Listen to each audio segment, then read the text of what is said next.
हलाना नहीं है। इतना कर लेना जो मेरा भी सिर आ जाए, ऐसे करना, ठीक है ना।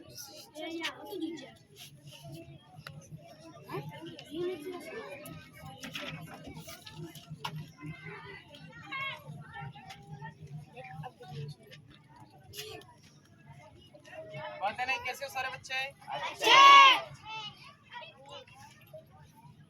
आज हमारा व्यवहारिक गणित में टॉपिक है।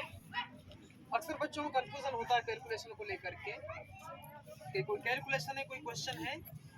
जोड़ और घटाव को तो हम सामान्यतः समझ जाते हैं। जैसे उदाहरण के तौर पर मान लीजिए मेरे पास 5 मार्कर हैं और मुझे किसी साथी ने 3 मार्कर और दे दिए, तो इसमें कॉमन सी बात है कि इसमें जोड़ होगा। घटाओ में से कि मान लीजिए मेरे पास 5 मार्कर है, मैंने किसी को उनमें से 2 मार्कर दे दिया, तो कितने मार्कर बचे मेरे पास?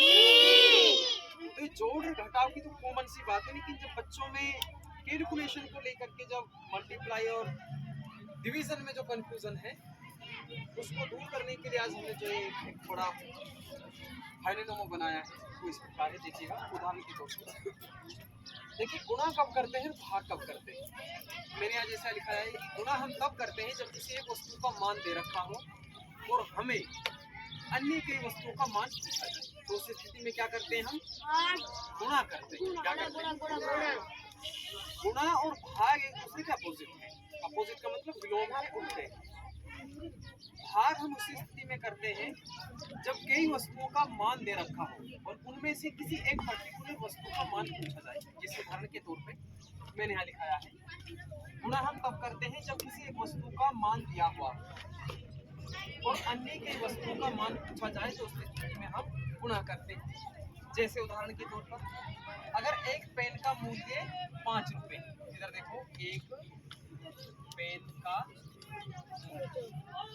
एक पेन का मूल्य कितना है? 5 रुपए।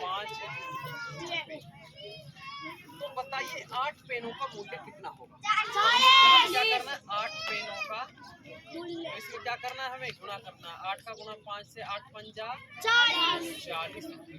तो 8 पेनों का मूल्य कितना रुपये हो गया? 40 रुपये।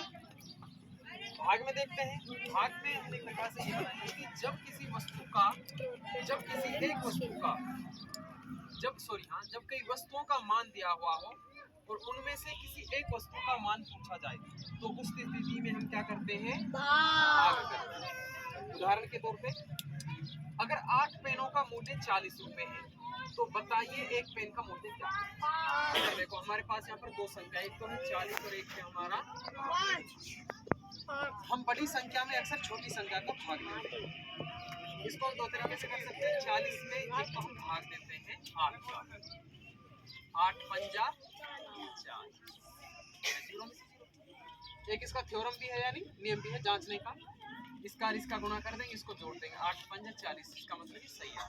एक हम इसको ऐसे कर सकते हैं, इसको ऐसे काट भी सकते हैं। ये कटेगा 20 बार, ये कटेगा 4 बार, ये कटेगा जब गाड़ी बैठ जाए तभी दे दो। नहीं, ये 4 बार कटेगा इधर, इससे 2 बार, ये इससे बराबर 5 बार। ठीक है ना? ओके, सबको समझ आया क्या? Yes sir. गुणा कब करते हैं? जब किसी एक वस्तु का मान दे रखा हो, कई वस्तुओं का मान पूछा जाए, तो उस स्थिति में क्या करते हैं, हम गुणा। भाग कब करते हैं? जब कई वस्तुओं का मान दे रखा हो और एक वस्तु का मान पूछा जाए, तो उस स्थिति में हम क्या करते हैं, भाग करते हैं। जैसा भी 2 उदाहरणों से समझ